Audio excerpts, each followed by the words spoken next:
and welcome to another episode of the Love, Death, and Movies podcast. I'm cutting all that out, Ash, don't worry. I'm one of your hosts, Harry. With me, of course, is the pride of the West Coast, Ash. Ash First Movies on every streaming platform, social platform. Ash, how you doing? I'm doing great. It's Friday after work, so can't complain. Yeah, it's a Saturday morning for me. It's pretty good, you know. Nice. Yeah, I woke up early. I'm an esports fan. So watch some esports at like 6 a.m. And then Anthony Joshua, one of the biggest boxers in the world, fought. He's one of my favorites, and he obliterated Francis Ngannou. If anyone that watches boxing, they would have seen this. Um, it was incredible. I'm not gonna lie, Ash. I like the fight started at we record these at midday my time. The fight started at 11:30, and I'm like, shit, am I gonna have to text Ash being like, hey, I'm gonna be 15 late? And I was like, starting to feel guilty. Second round, destroys him, and like I'm like, no text needed. So here on time, we're recording on time. Worked out. Ash, we're back again talking about another movie. It's another movie in the month of sport. We're going through what is it is my favorite sport movie of all time. Sorry, the car just went right past my window as soon as I'm talking. Cheers. We are talking about Warrior, Gavin O'Connor's Warrior. But before we get to that, Ash, how you doing? How's your week? How's It's life? pretty good. Yeah, life is good. It's the first like full week of March, which is crazy. It's getting lighter outside. So it's like 5:12 right now and there's still sun out, which is great. It's supposed to be like in the mid 70s next weekend, which is like my favorite time of year. So we're like getting into that springtime. Mid So I'm 70s. I'm very gonna excited. try and work out what degrees Celsius that is. Yeah, I don't know. I I don't have a think little thermometer thing over there on my 21. other desk, and That's it good. says Celsius on it, but I can't read it from here. 21 degrees Okay. Celsius. That's for the real metrics, is Right. 21 If you're degrees. not in America where it's confusing. So It's yeah. so nuts. Sorry, continue. Yeah, I know it's a good week. Really busy week at work. I had a big like customer claim review yesterday and just a lot going on. But otherwise it's been good. Been trying to work out, been trying to read more, just be a well-rounded 30-year-old. So, That sounds exciting. that's my life. That's good. How about you? No, my week was good. It was really busy. Work was crazy, but like a good crazy, nothing nuts. It was just a busy time of the year, but got to go to a preview screening for Love Lies Bleeding. I'm hoping to have the review done. I should have done it, but it's been busy. I hope I have the review done before I post this, so check it out on my podcast. But I fucking loved it, and you're going to love it. So Like ready for you it. are going to love that movie so much. What else I do? Anyone that watches from Australia. I'm a big AFL fan. I'm a big Sydney Swans fan. It's my member hat. You can That's the logo. Yep. First game of the season was us at our home ground, SEG, the Fortress. Sydney Cricket Ground is our home ground. We won. We dominated. It was great. It was unreal, and I was stoked. And I think I messaged you and Marta, and I was just like, Yeah. guys, I'm so drunk. Like, You're like, I get two different emojis on this comment. I'll drink a billion beers, and then it and took like but about five I seconds. did I did the emojis. like, Yeah, like, I was like, all right, guys, guess my hands are we tied. had to really, really convince you there. Rein that one in. Yeah. Then last night I went and saw Theo Von. Do you know Theo Von, the comedian? Hmm. Yeah, I love him. I think With he's the mullet. hilarious. Yeah, he's hilarious. I've never seen his stand up before. I've always just like watched him on podcasts. I was really interested, but like for there's like one bit of it that was like the hardest I've laughed in a long time. Like me and my buddy were just like we were in pain for like good That's 5 minutes funny. of him just talking. You know him. He's a random dude, but Yeah. I'll tell you. Oh, no, I'll tell you a story about it after the show because it might not be good for listener ears. But let's get down to it, Ash. All right, we're Let's do talking it. about Gavin O'Connor's Warrior. This is the month of sport. We're going through random different sport films. Last week we did I Tonya. Next week we are doing Remember the Titans. We can't wait. But this week we're doing Gavin O'Connor's Warrior. So this came out in 2011. And the brief synopsis is ex-Marine Tommy returns home and convinces his father to train him for a mixed martial arts tournament. However, there is more at stake than prize money as he'll be fighting against his brother. Of course, there's more to it than that, but we will go into it. But on the nutshell, Ash, on the nutshell, is that how you say it? Of a In a nutshell? nutshell. In a nutshell. There we go. In a nutshell, Ash, well, what do you think about this film? Like, what's your takeaways? Was this your first watch? No. No. No, I love this movie. I think I watched it for the first time a bit after it came out. I don't think I like saw it when it first came out, but it was probably like 10 years ago, maybe a little bit before that. So it wasn't too far after it came out. I had a really big Tom Hardy phase, like when Lawless came out and this, like I just thought he was such a great actor. So I always watched his um movies and I found this one just randomly and I loved it back then. And I haven't probably seen it in like 5 years, maybe. And it just blew me away again. Like, even though it's such a simple story at the premise, it's a very like generic sports movie at the For like sure, yeah. at the surface, but I love the like human raw story that they tell underneath it. For me, like sports movies, are not my like favorite, and a lot of them have something else going on besides the sport, but I think this one is one of the most authentic and one of the most emotional stories underneath the generic like sports messaging and surface level stuff that's going on. So for me, I would call this probably one of my top sports movies. I know you said it's your favorite. It's probably close to my favorite as That's well. awesome. Yeah. And I think the acting performances are just out of this world. I think Nick Nolte needs to Yes. have some respect on his Yeah. name. He Everyone's is just, talking about the two boys, which fair enough, they're brilliant. But Nick yeah, Nolte outacts everyone in this film. everyone. Yeah, absolutely. Yeah. But yeah, I love it. I think it's fantastic. And I'll be honest, this is probably a big hot take for me. I watched Rocky recently for the first time and it just didn't blow me away. That's fine. Something like this movie really blows me away. I think it's just such a relatable story. You have like the family man brother and with his kids and what he's fighting for, but then you have Tommy and kind of what he's fighting. It's so easy to find pieces to connect with it, even if you're not someone who's a brother or someone who's a son, you can still find something in the story, which I think is what makes it so enjoyable for so many different types of people. Yeah, it's perfect to say. Yeah. I think this is the more I think about it, the more it's real. This is my favorite sports film of all time. You said it perfectly. I was going to bring this up, but like you nailed it.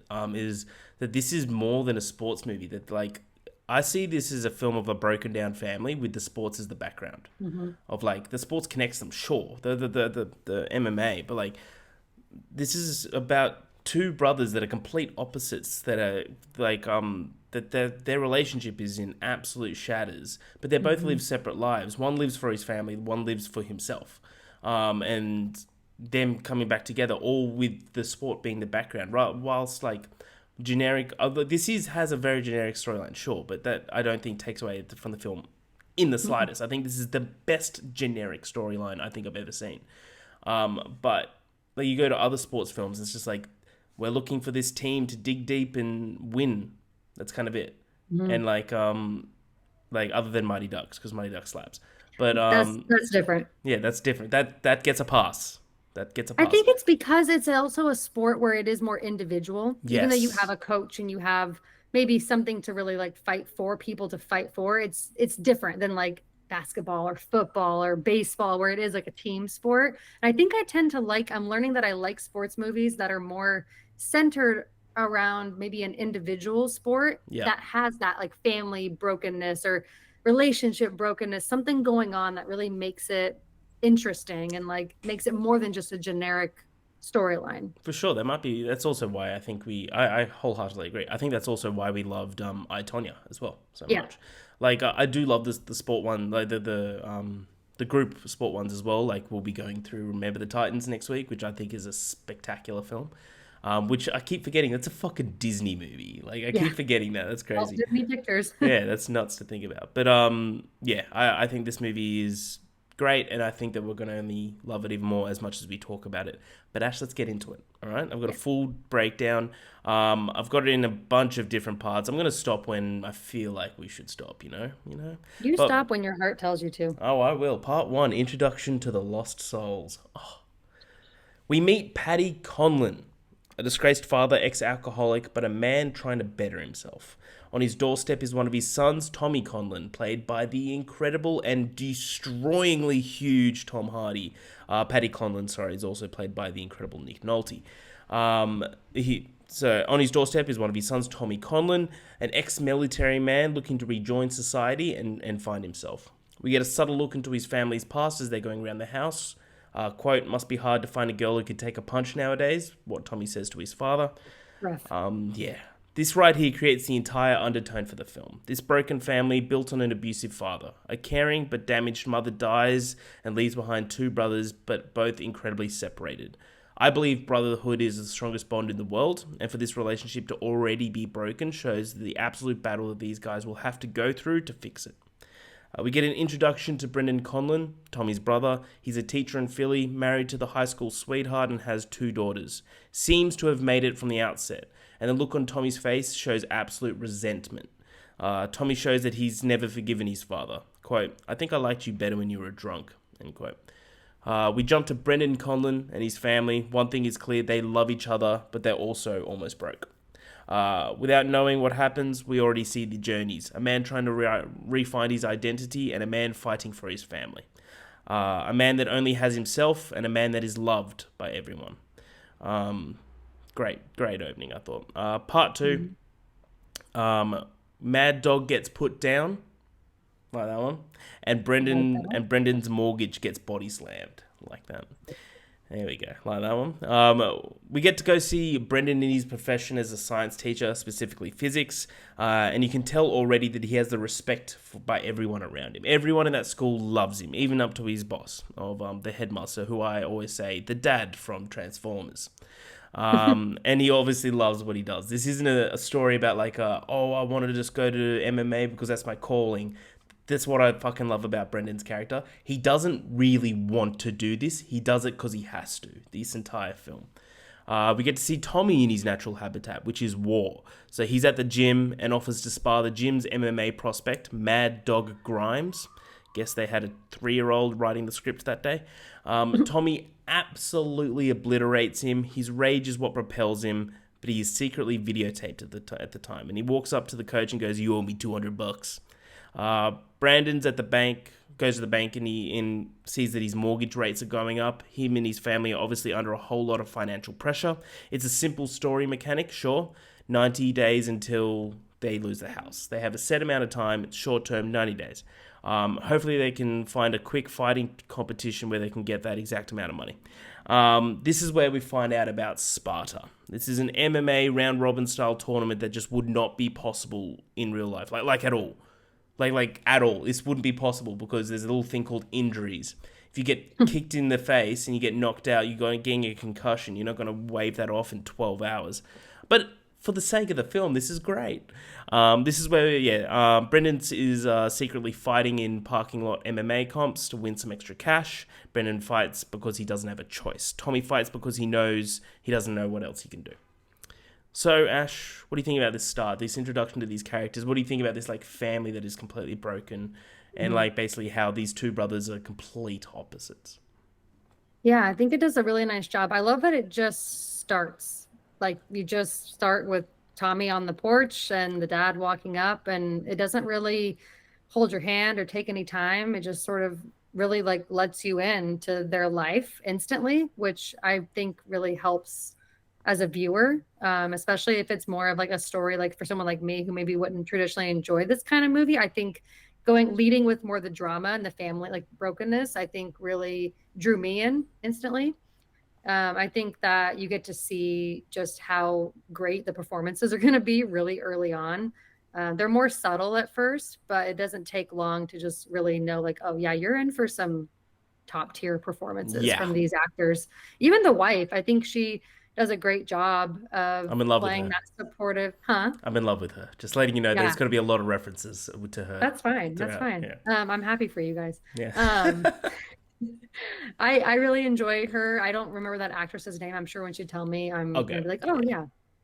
But I think that she does a great job just like showing how supportive she is, but also how concerned she is for him, for Brendan. And yeah, his students love him. I just think you get a nice little picture into all of these individuals that obviously are going to, just continue to really show through more throughout the movie and also their dynamics all together. So I think it's a great little insight into them. And then obviously introducing the MMA aspect into the film, which kind of ends up being a side part of the movie for the middle chunk of it. And then obviously you really come back to it in that last hour. Yeah. But yeah, I think it's a great setup. I really enjoy seeing the hardships that they've all had to go through, also learning about their personalities. You can really just see different triggers that they all have from the way that they grew up.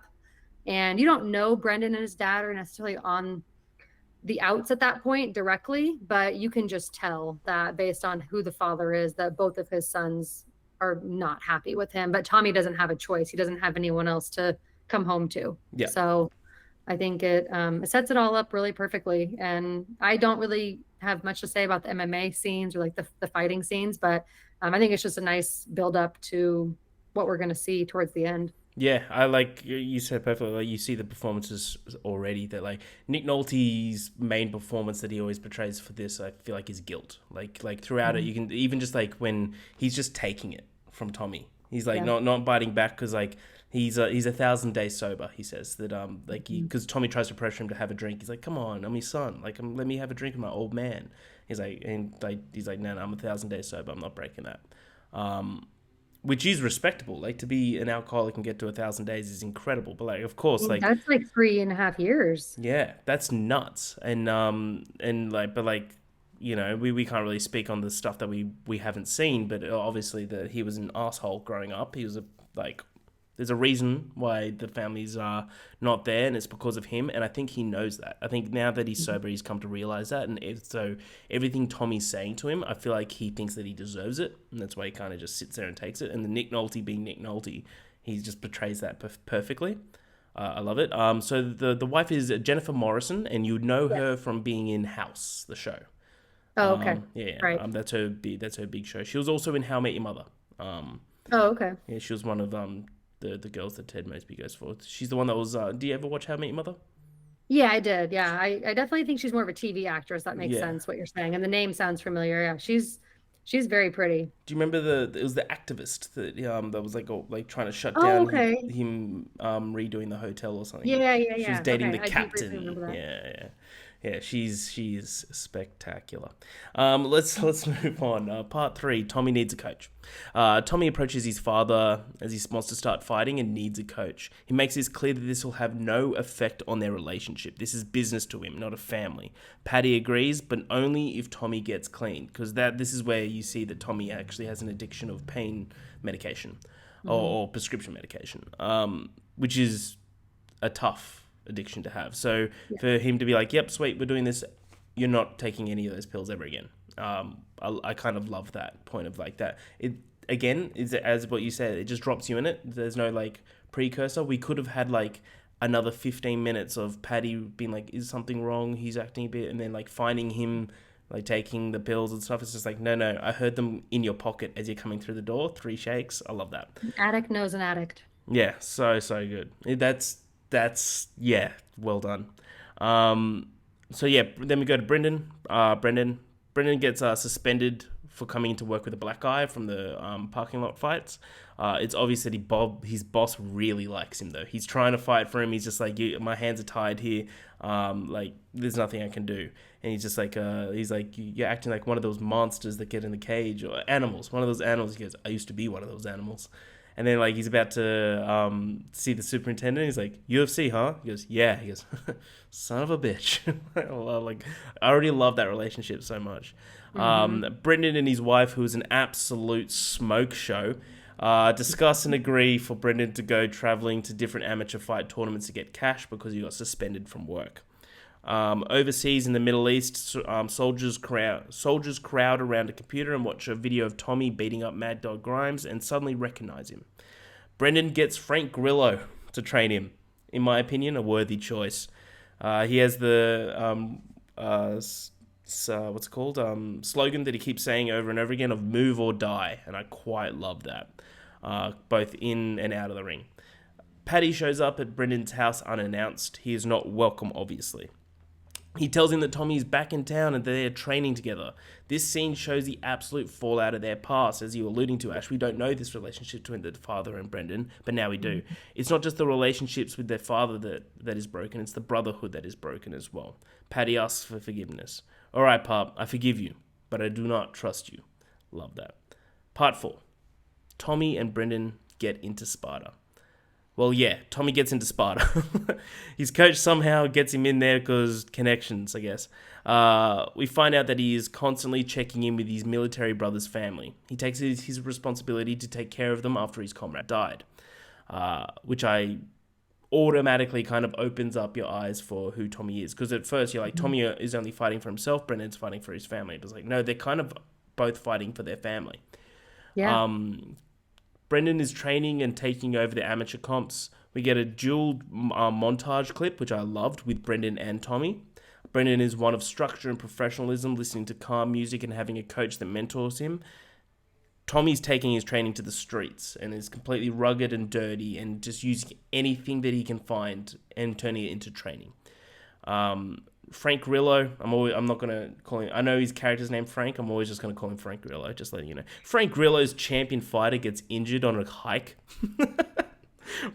Brendan puts up his hand immediately to fill in his spot at Sparta, and reluctantly Frank Grillo accepts.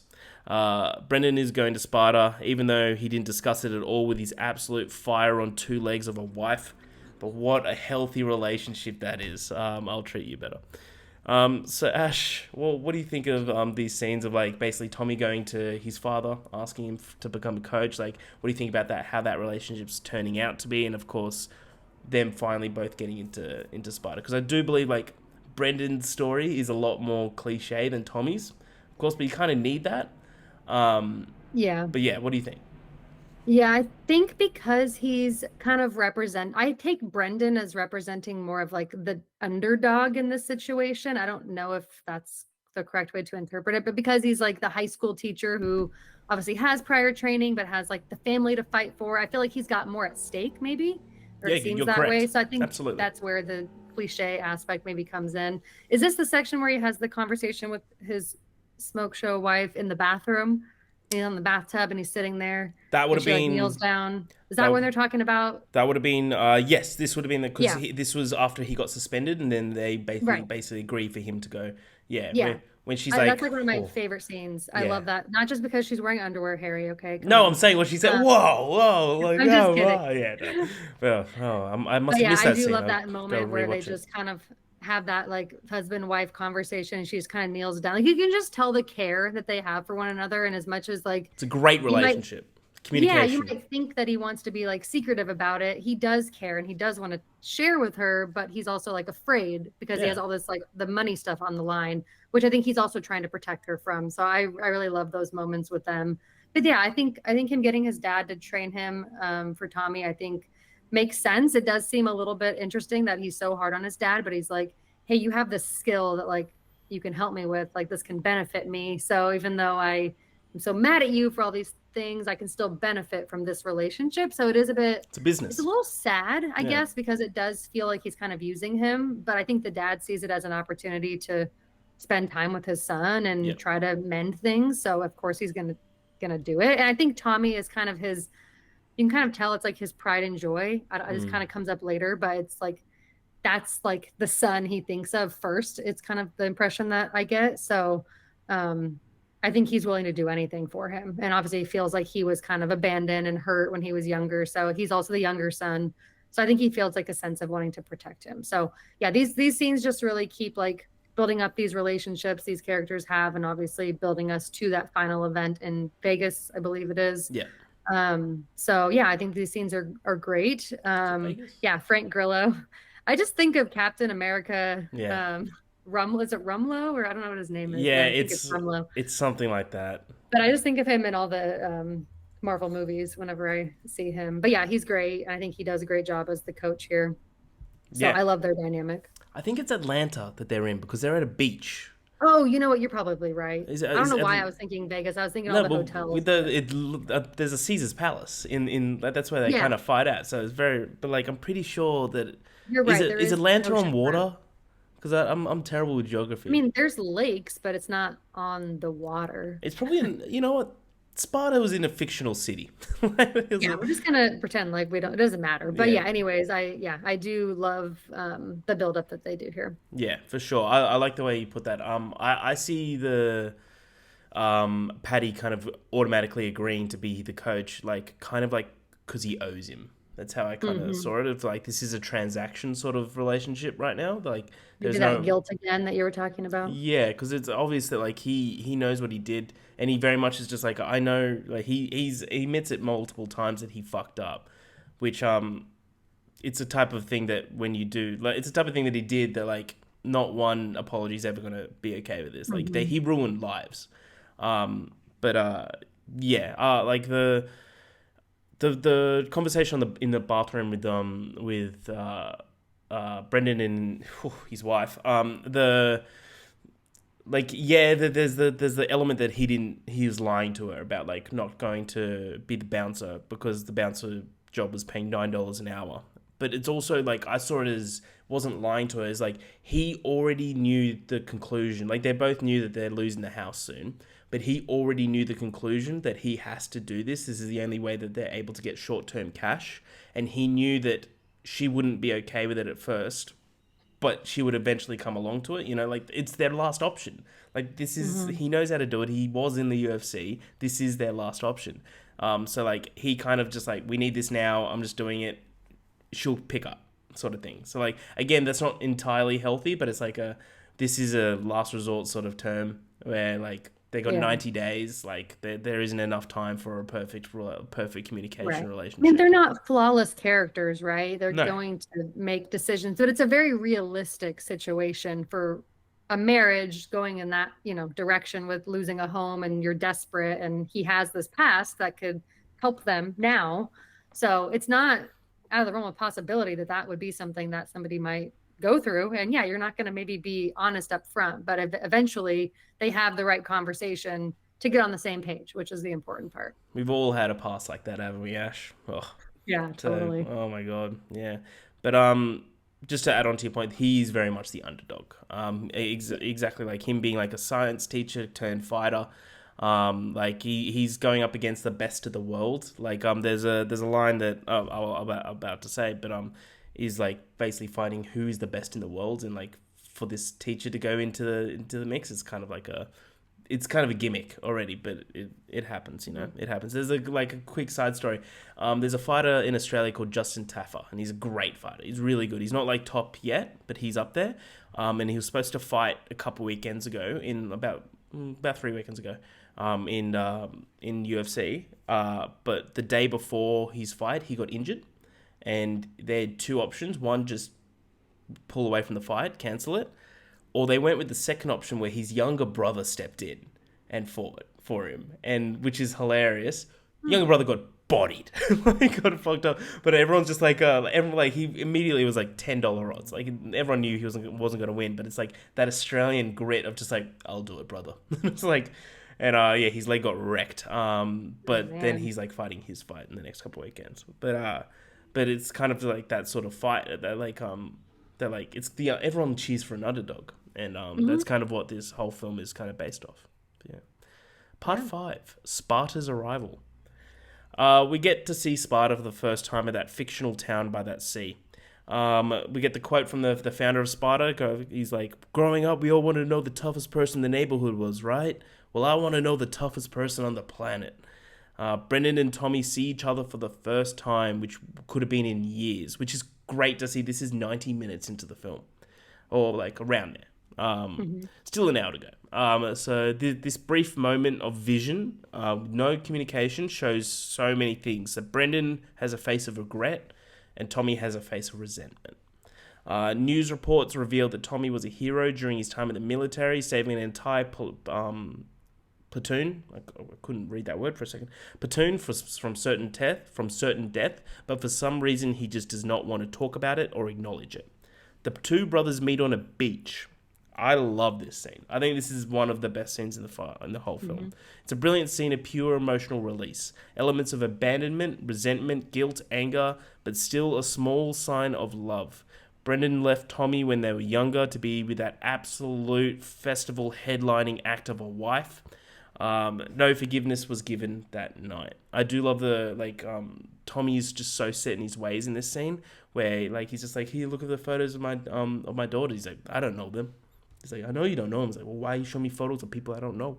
When he Uh, says I'm your brother, and he's like, "Were you there?" And like one like a in the core, military reference, yeah. And he's yeah, like, "Well, then you're not my brother yeah, or my family." exactly. Ah, so good.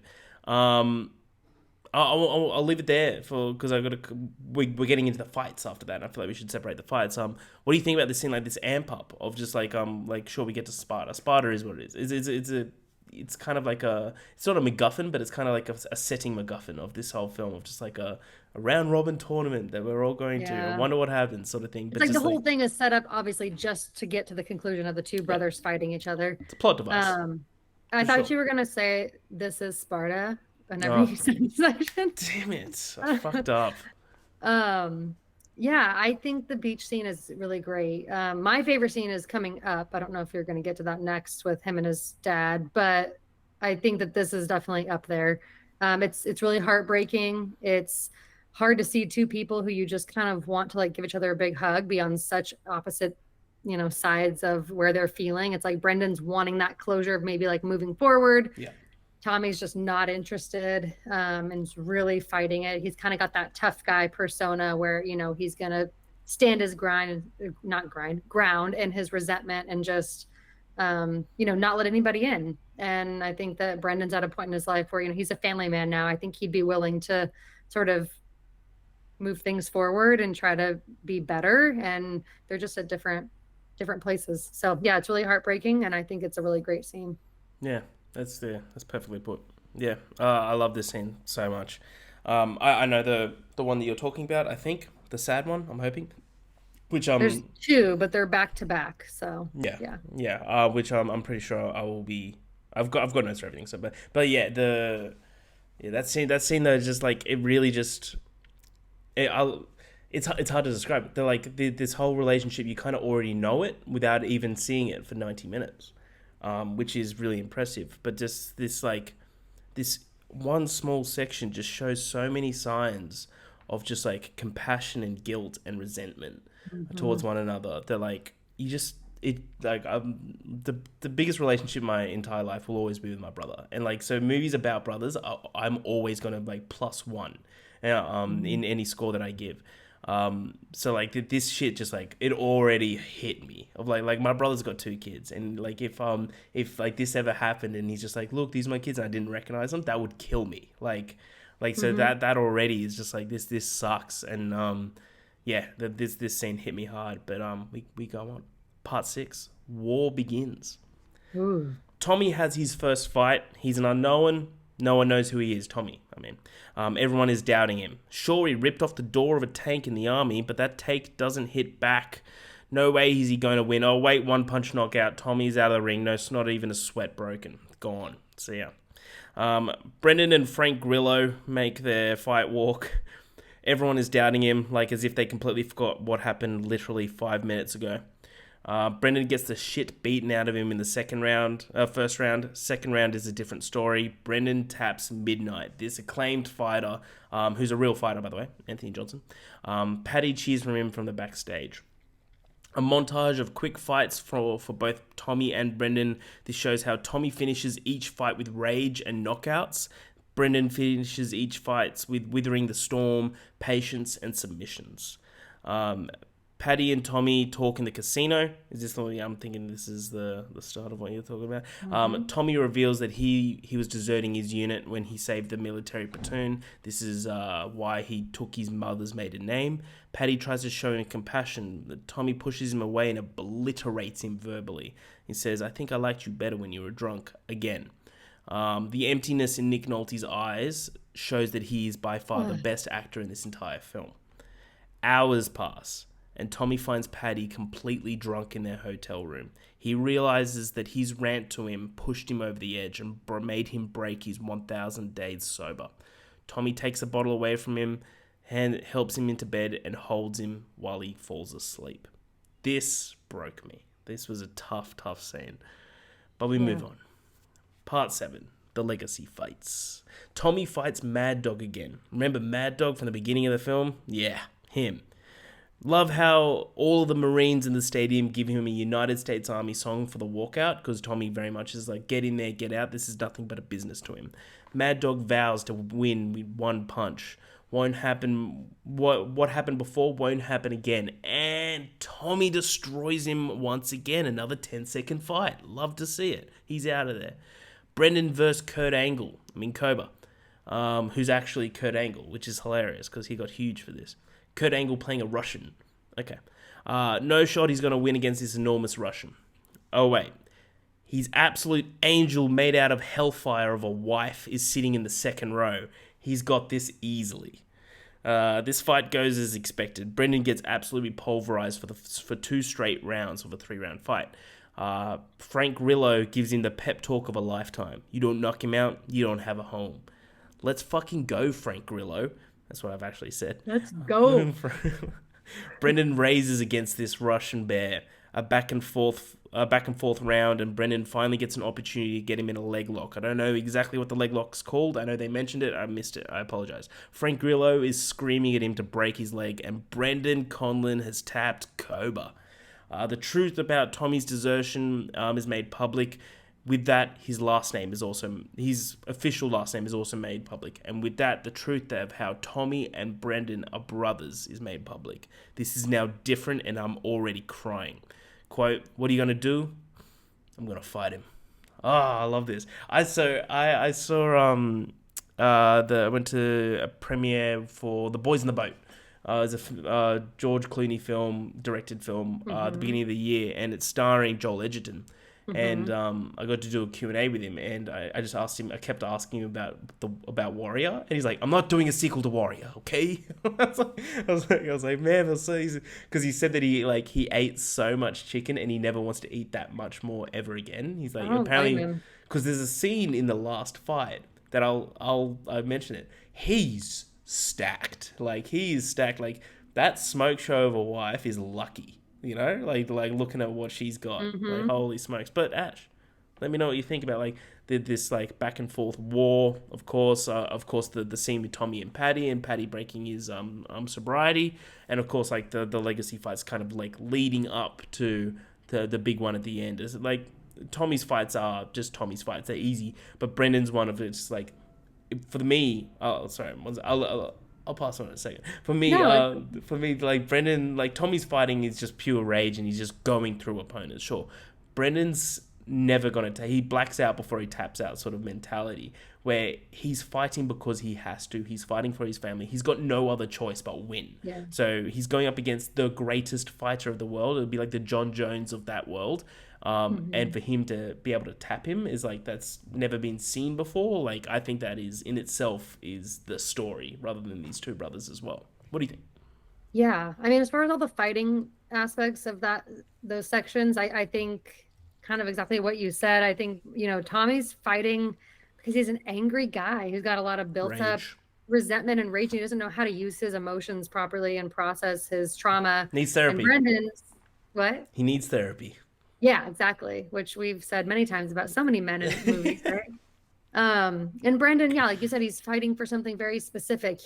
There's a lot more heart and soul put into it and a lot more emotion because there has to be. So I like what these scenes showcase as far as that and their motivation. But for me, this whole section is completely, I mean, I could care less about the fighting when it comes to this section. That sounds really bad. I still enjoy it. But when these scenes with his dad, I got chills even just hearing you read back through it again. I come from many lines of addicts on both sides of my family, and all these kinds of stories about addiction are always so close to home for me, and it just breaks my heart to watch someone break their sobriety after so much work because they're in pain, and he obviously feels so guilty.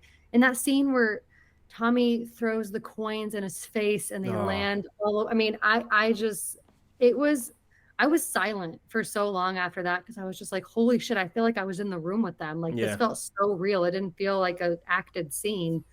And it's hard because you have people in your life that maybe, you cut out for good reasons. And I'm sure these boys have good reasons for not wanting their father in their life. But at the same time, you feel so bad for him because he's trying so hard. He's a different person now, right? That's kind of how you see it. Of him being sober is he's turned a leaf for sure, and he's completely trying to right his wrongs. And it doesn't change what he's done. But it's just so hard to watch them be so cruel to him to the point. And then you could tell that I think Tommy has a little bit of that guilt back to him because when he holds him like that after he's walking around with the headphones on and obviously so wasted, it's just.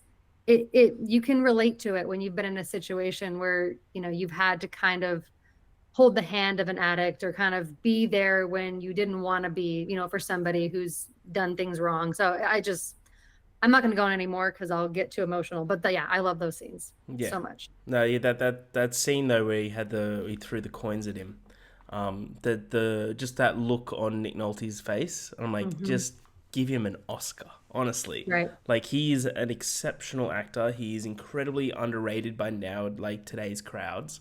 Hmm. And people just need to give him his respect. Exactly what you said. He needs to give him his respect. But that even just to double down on that next scene where him just like stumbling around drunk, screaming, just Hmm. like because he's listening to Moby Dick and he's just like, "Ahab, you son of a bitch!" Oh man, it's like it is. You said it's quintessence heartbreak. That's all. It's absolute quintessence heartbreak. But you think that that's like that kind of is like the rock bottom of the film for like for at least majority of the characters. Hmm.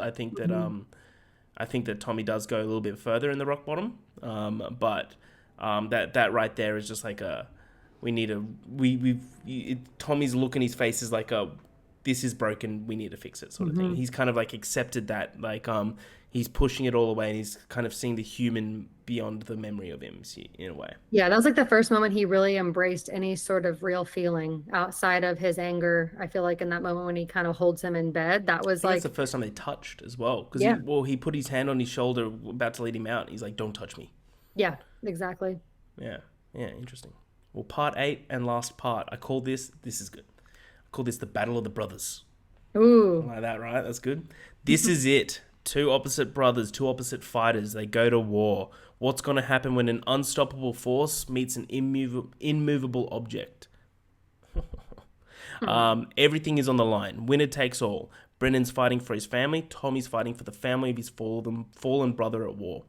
First round is one of absolute rage. I don't know if you have this saying in Australia, in America. Tommy threw the kitchen sink at Brendan. Do you have that saying? Well, that means you give him everything. You throw the Okay, kitchen sink at work today. It's like you give him everything. got it.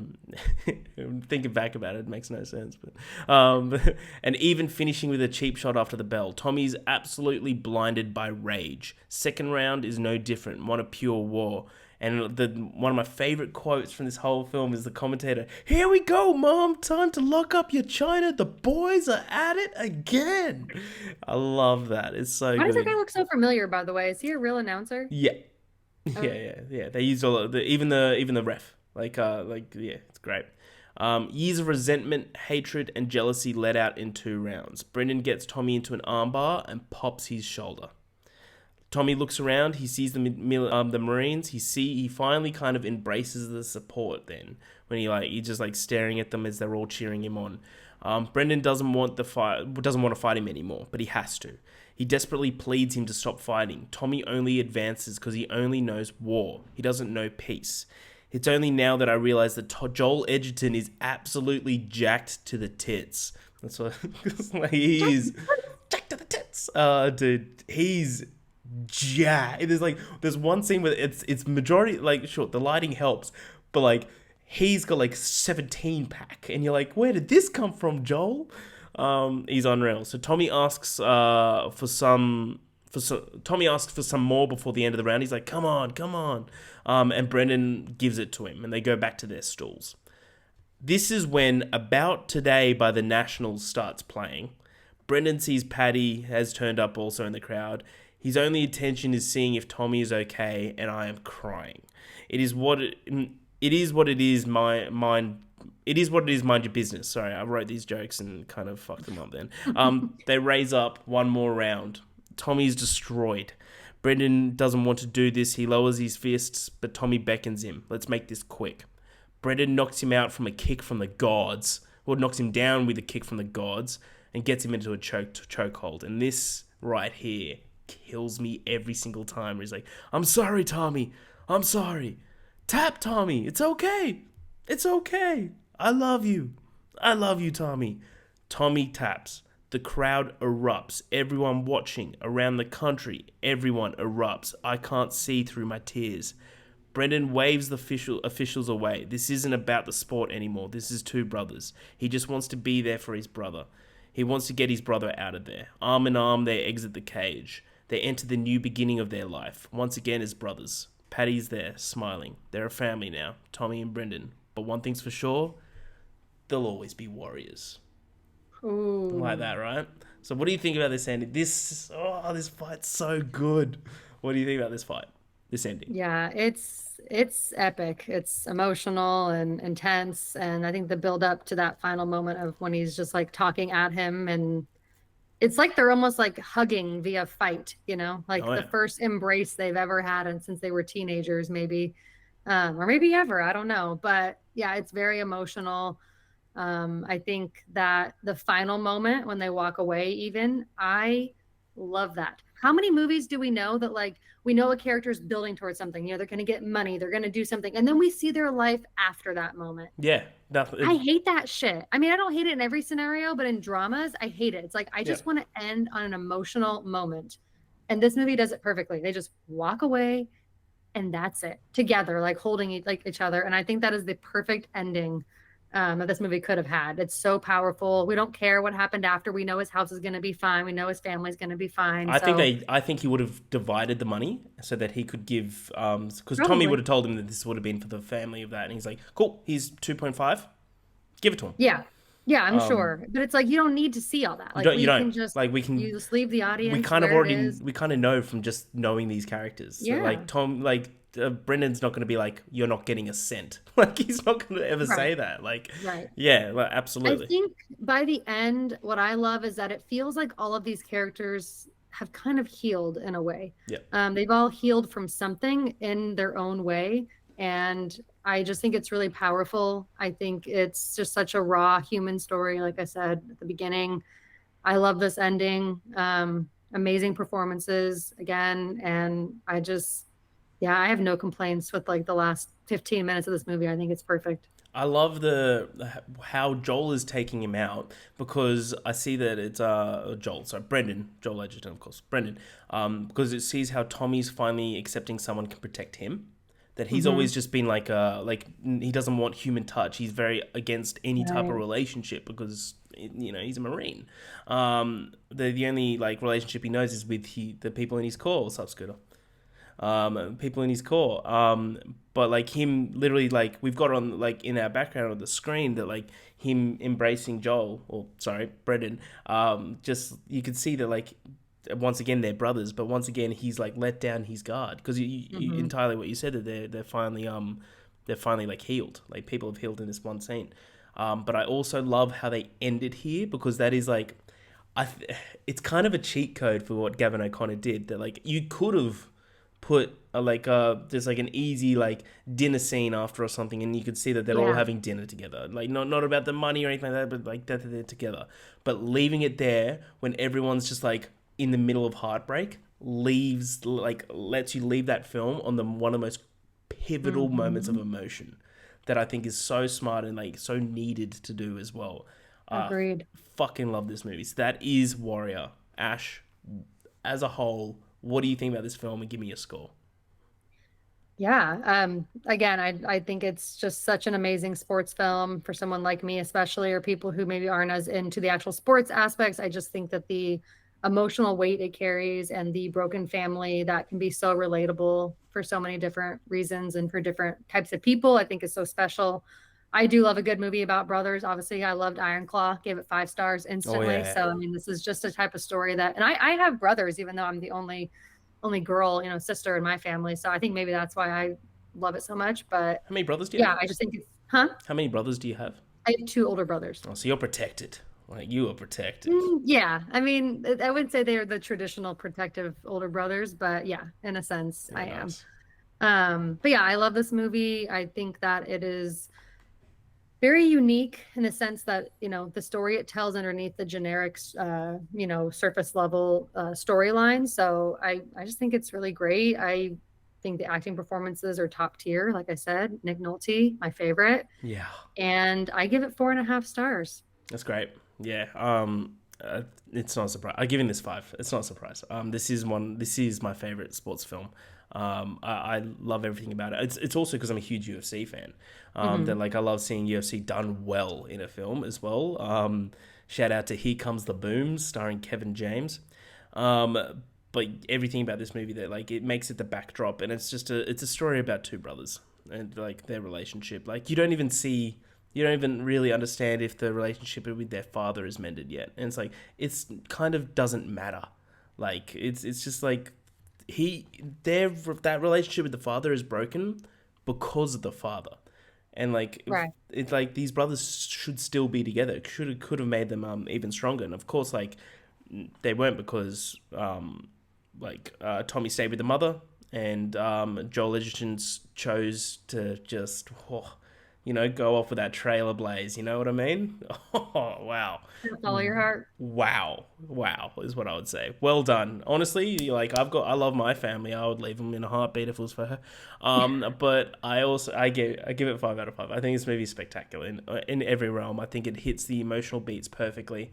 And it doesn't do any like cheap shots in terms of like just like cheating anything like that. It's a real Hmm. story about addiction, about brotherhood, and about winning $5 million by punching people in the face. But that is Warrior. So we're going on to our game of the week, Ash, which this is me to you this time. Finally. But we're able to get the audience to kind of play along. So we're doing Guess the Cast. So I've got 5 different movies, and I'm going to give out I've got 5 actors from 5 different movies.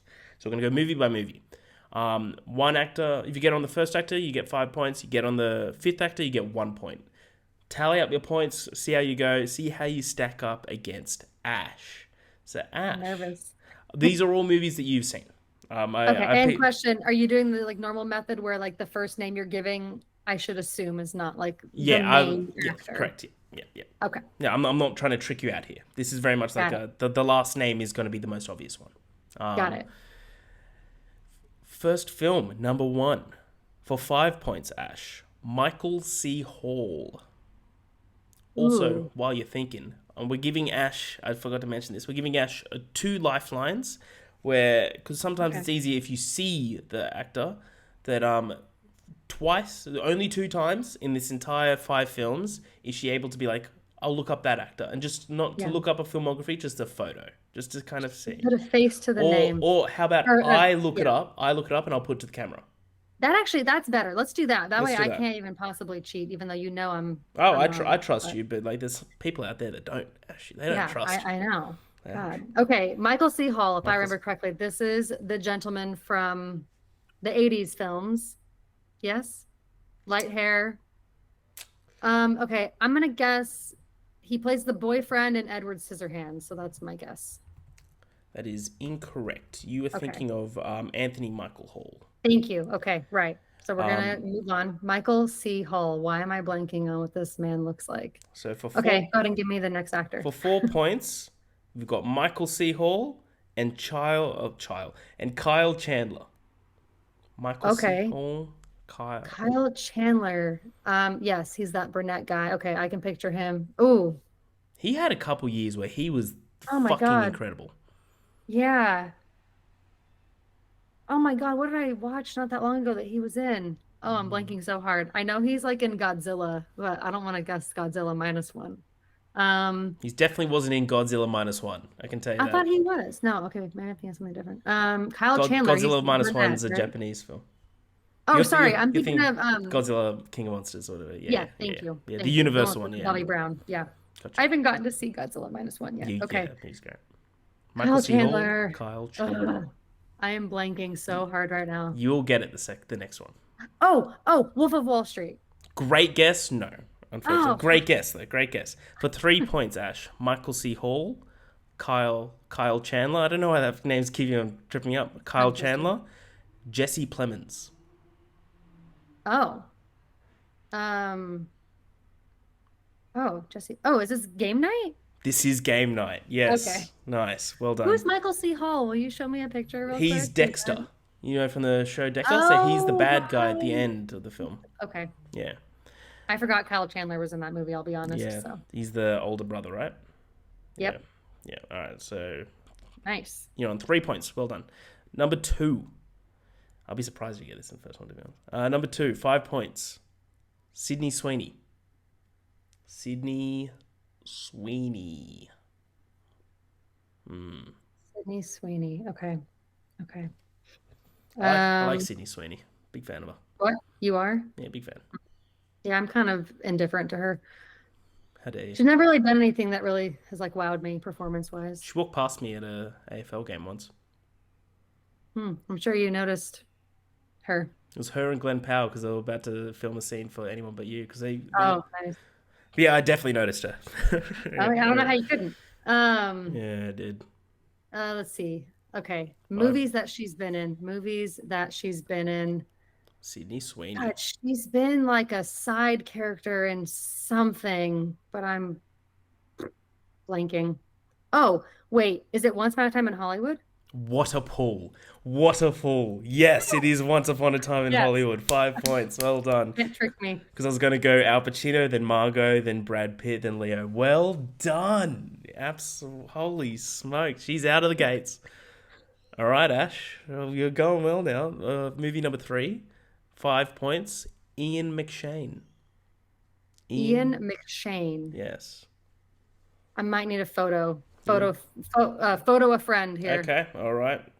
Ian McShane. I'm sure once you show me, I'll be like, oh yeah, but I'm blanking right now. Yeah, you'd know him. Let me get a photo of him away A from third me. film. Any red I'm carpets? going This to. is Ian McShane. I can probably lower the brightness. One sec. Lower the brightness. Oh, okay. Okay. Is that a better, Okay. good enough photo? I reckon. Yeah, Ian, I'm recognizing him. Um, Ian okay. McShane. Okay. What is he in?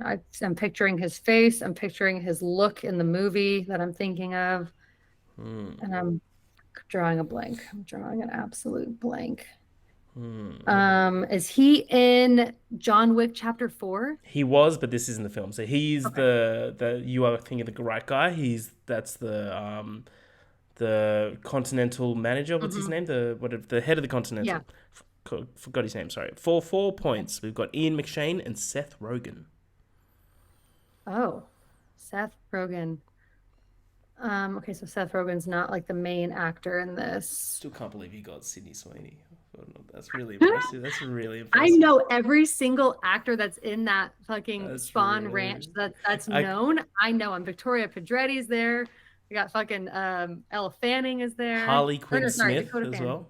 She's in there. Who? Kevin Smith's daughter is in there as well. Yes, Yeah. yes, she is.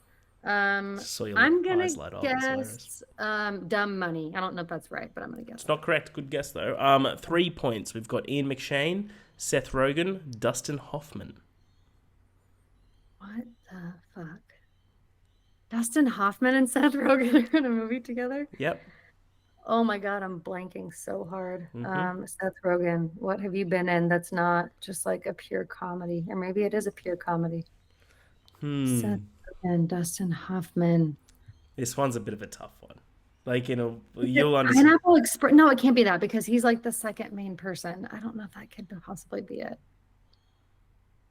Oh, I'm just gonna guess Pineapple Express, but I don't think it's right. Incorrect for 2 points. Ian McShane, Seth Rogen, Dustin Hoffman, Angelina Jolie. What the fuck Yeah. is this movie? Is it Mr. and Mrs. Smith? It is not for 1 I don't know point. Angelina Jolie movies. For 1 point, Ian McShane, Seth Rogen, Dustin Hoffman, Angelina Jolie, and Jack Black. Jack Black is the star. Is this an animated movie? Who knows? I don't know. Harry. Jack Black and Angelina Jolie. What have they been in together? I don't know. Is it Kung Fu Panda? I don't know. It is correct, Kung Fu Okay, Panda. I wasn't thinking you were going to do animated movies. I actually don't really know the Kung Fu Panda movies like at all. Well, he's Poe, and then like Angelina Jolie and Seth Rogen are part of like his gang, and then How like dare you do an animated movie against me? you've logged Rude. it. You've logged it. Number 4, fourth film. So you're currently on 9 points. Still great. Okay. Still great. No, number 4 for 5 points. Catherine Hahn. Catherine Hahn. Okay. Catherine Hahn. 2 movies are coming to mind right now. Speak it out. I'm not going to tell you if it's right or wrong. Yeah, I'm thinking my first thought is Step Brothers. My second thought is How to Lose a Guy in 10 Days. My other thought is Glass Onion. Hmm. I'm gonna go with Step Brothers. Did I get Again, it? again, she pulls it out of the fire. Well done. I was going to go Oh, Richard I love her Jenkins, in that Adam movie. Scott, John C. Riley, Dude, Will I know my Ferrell. Adam Scott movies already. Well done. Well, you should see Madam Web. You'll love it. And Mm, finally, Ash, number 5. You're killing it right now. You got 5, 10, 11, there, 14. Killing it right now. damn. Number 5. Fifth and final film. For 5 points, Harvey Keitel. Harvey Keitel. That's a good one. God, that could be so many things. I don't think you'd give me Pulp Fiction. Um, Where's your mind at? What are you thinking? I think I'm just gonna have to go Reservoir Dogs because I don't want to take up too much time Good, thinking. great movie, but no, unfortunately. 4 I didn't think points. so. Harvey Keitel, Christopher Plummer. Christopher Plummer. If you need I might need my second photo here. all good, all I good. feel like I'll I'm bring him up. picturing him, but I just want to make sure I'm No, picturing the right. I respect that. Christopher. Because I instantly thought of another person in Reservoir Dogs. I don't think that's right. Nah, he's not a reservoir. I think he might. I think he might have passed. Anyway, is this bright enough? Yeah. Oh, okay. That's the grandpa from Knives Out. That is the grandpa from Eyes Out, and is that your guess? Mm, yeah, because that's the only movie I can think of that he's in right now. Incorrect for 3 points. Harvey Keitel, Christopher Plummer, John Voight. Oh. John Voight. Just thinking of National Treasure. Is that your guess? Yeah.